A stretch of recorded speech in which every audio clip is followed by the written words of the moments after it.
The consensus is it is high time for Nigeria to imbibe community policing, the same way it has done in the US, in the UK, in South Africa, in very organized settings and more developed countries.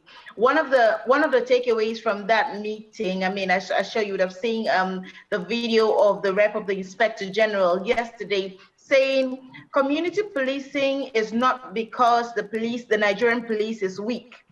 It is because there's got to be efficiency in the policing system that Nigeria currently runs.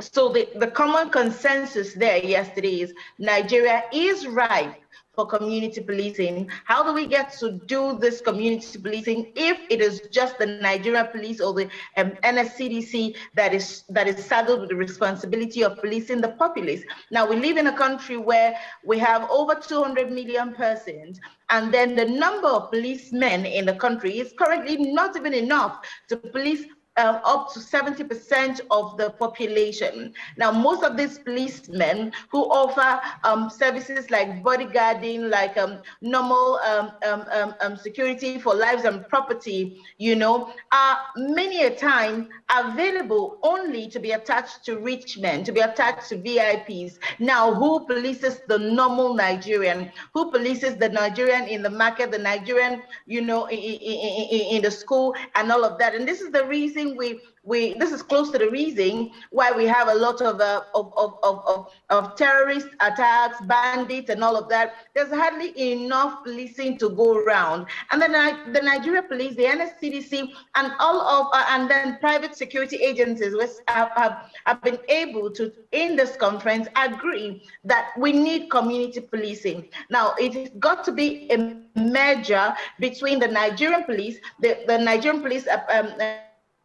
Policing apparatus, which includes the NSCDC, the Nigerian army, and all, with the private security agencies. In other words, Nigeria is overly ripe to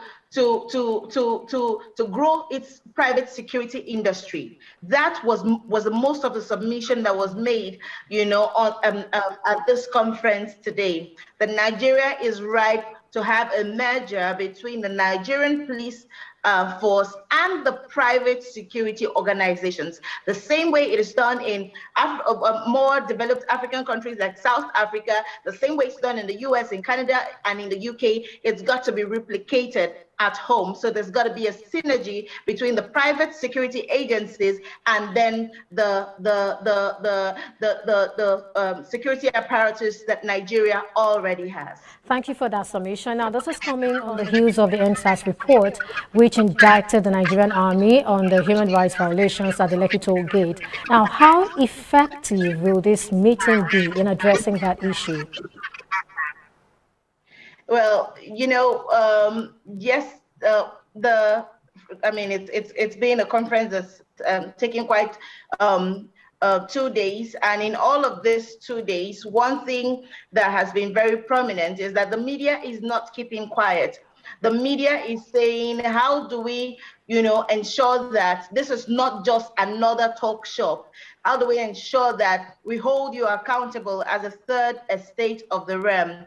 Now, this is, like you said, very symbolic, because just a few days ago, we found the report from the Lekki Tollgate panel, which is indicting the Nigerian military, you know, the Nigerian army, of human rights violation. Now, one thing that this conference is doing is that it is bringing these security providers together, you know, with the media to say, this is where we got it wrong. This is what we have to do. This is what the problem is. And then this is the way to go forward. But for international bodies who were able to attend this conference, and for journalists, you know, and all of the people attending this year's conference, it is a conference that is coming at the right time. It is a conference that is coming to say we do not want to have a repeat of the massacre that happened at the toll gate again. Hence, there's got to be guidelines. There's got to be provisions that is taken seriously, even by the lawmaking organizations or the lawmaking apparatus, the Senate, to say this is how we got to do with community policing. This is how these are what we need to do to ensure that human rights violation becomes a thing of the past in the next 5 years to 10 years in Nigeria. Thank you so much, Mary Chinda. It's been wonderful speaking with you.